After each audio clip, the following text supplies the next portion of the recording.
Now, Boy George is here after chanting his way through 17 very eventful days in the I'm a Celebrity jungle.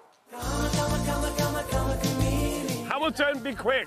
My time in the jungle has been beautifully challenging but somewhat enlightening. It's a massive spider in there. Fabulous! Because I like my dream. Oh!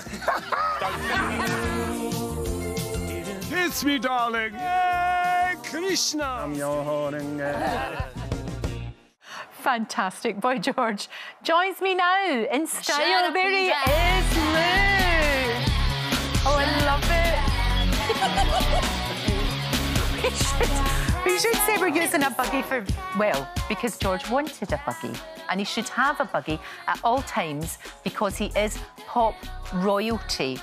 And George, I was slightly less than sympathetic about you and your buggy, so I had to get you one. How are you? I'm great, actually. Give me a cuddle. It wasn't as much of a drama as they were hoping it would be, because obviously my powers of sort of self-control took over. I mean, you did. Basically, what happened with the buggy thing was there was a few times when you did a trial and you got covered in unspeakable things. We saw. And then Ant got into a posh car and you were told to walk up the hill. And just this one particular day, I was like, no. No. Because I saw the camera wasn't on. And I was like, if you're not filming this, why do you need me to walk up the hill? Exactly. I'm a red light queen. Camera's on, you'll get me being professional. When it's off, don't wind me up because I'm already wound up enough. I don't need your help. Yeah. So there were a few times when, and the sort of buggy thing, because obviously Sue got a buggy because Sue had a bad leg, and rightfully so. Sure. I had no problem with other people being looked after. I'm sure there was all sorts of skullduggery going on. Scarlett was having cups of tea, apparently, all sorts of stuff. But you're never going to object to someone having something naughty. Sure, I mean, I was trying to encourage these mutinies all the time. When we didn't get a question right, I was like, we just lost a bit of chocolate. Let's all go into the BT, take our mics off and say, give us a chocolate. Oh, we're not playing. And nobody. None of them, they all just ignored me. Too well behaved. I would have gone in with you demanded chocolate. Especially when they made Matt leader, I thought, right, this is going to kick off, because obviously if he starts liking it too much, that's going to be a problem for me. But actually, he was very well behaved. He was, but, George, he changed the dynamics, Matt Hancock, going in there. And in fact, I think it would have been a very different show if he hadn't been in there, and in many ways more interesting. Well, everybody kind of went... Both Olivia, obviously Olivia leaving was an interesting, because I think Olivia would have been a very interesting dynamic, and I sort of clicked with Olivia from the minute I met her. Sure. And then the thing with the Matt thing was more that I wasn't prepared for it. So I hadn't, you know, I don't like surprises. So for me, it was a bit like, OK. And then when I was asked the question about it, and actually brought back a lot of quite painful stuff for me, and I was like, oh, wow. It's not like me to cry. I mean, I'm very stone-faced, usually. I will cry in private all the time because I think it's good to cry. But in that moment, I couldn't help myself, because then I thought, what I didn't want is for people watching who've been through some really painful things to think we're all laughing at them. We're all on this TV show having the time of our life, you know. But then there's another side to it, where once I'd said what I said to Matt, there wasn't any point in picking on him and carrying it on, because that's not my job.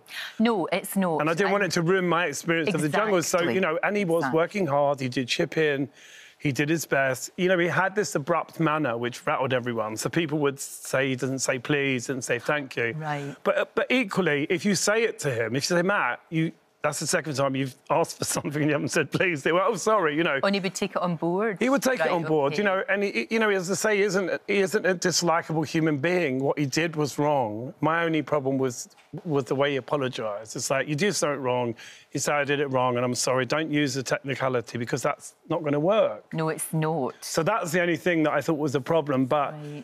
As I say, you know, And you can't be at them all the time. Do you know what I mean? You can't be at somebody 24/7. You can't have conflict. No, not at all, not at all. And as I say, so I was quite surprised when I came out and read that I'd bullied Matt, because I knew for a fact that he would never come out and say I bullied him, because that was the opposite of what I did. Bullying him would have been being dishonest, going behind his back and saying it to everybody else. And there was some of that. There was a lot of that in the background, people saying things about Matt, but then being friendly to his face. And, you know, I said what I had to say, and then I wanted to enjoy my time in the jungle. Yeah, and, you know, because Charlene said that he ruined it for her. And you also went your own way, because, look, you got allowed to customise your hat and to have a different outfit, as so you should. Well, allowed's not the right word. I just did it. You know, my policy is do it, then see what happens. And, you know, it was fine. I mean... I would have gone further had I if I'd really cared about it. But it was quite great to be somewhere for 2 weeks, not see yourself. Right. That's the first. Because there's no mirrors or anything. I mean, I'm not particularly vain, but I like to see what I look like when I wake up. And I was literally, I found this one little mirror and I was like, I think Owen found the mirror first, and he was like, you got to stand in the tiptoes, and you could sort of see yourself a little bit. So I knew I could see that I still looked a bit like me. Right. But it was quite a nice thing to kind of be away from cameras. I mean, I know you're being filmed, of course, but I know what you mean, though. Sort of immediate distractions like the iPhone, the computer. For me, that was magical. But it is very extreme in there. So what you see isn't necessarily an exact depiction of what's going on, because a lot of us were like when I came out, some of the partners, like, no one spoke about me. I was like, are you crazy? Sean's partner, Grace, I know where you met.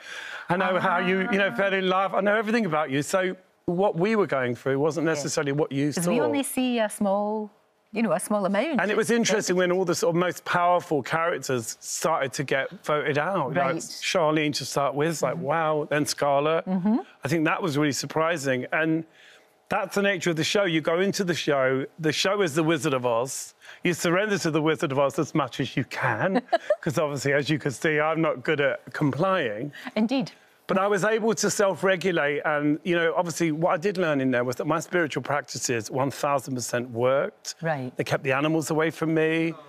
They kept me safe. Yeah, when I was Oming, there was a snake man, and I'll tell you, it came at me, I was something, and then it moved back. And I think just doing the The snake was removed the kind of tension that I was feeling, because I was like, what am I going to do here? Because the animal's going to know I'm scared. Right. And that's when they say they might bite you. So I was like, And then it went, I'm just going to go away now. I reckon that snake understood. There was something about...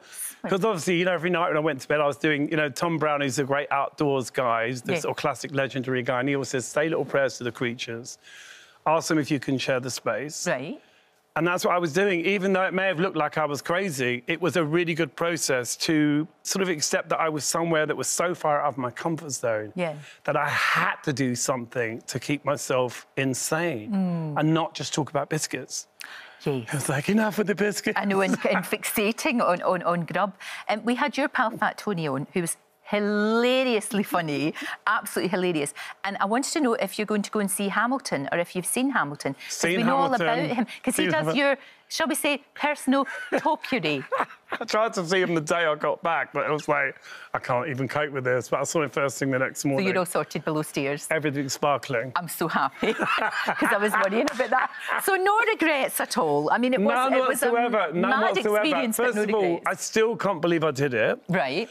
That's the thing that shocks me. I'm still, like, waking up going, yeah, no, I just did that. It's so mad. The trials, as I say, I wasn't scared of the trials. I was like... you did brilliantly. That was the fun bit. Yeah. I would say the trials were the donut and the rest was the whole. Kind of disappointing, waiting around, But the trials were where it's like, now I'm doing something worthwhile, and I love that. Yeah. And it's interesting, the things I got criticised for, because people, I think, didn't think I was going to be able to do those things. Yeah. But I knew I was. I had my 5 brothers watching, and I was like, absolutely, I'm going to nail every single trial, because my self-respect, is going to be out the window. So exactly. I did what I needed to do to get through the show.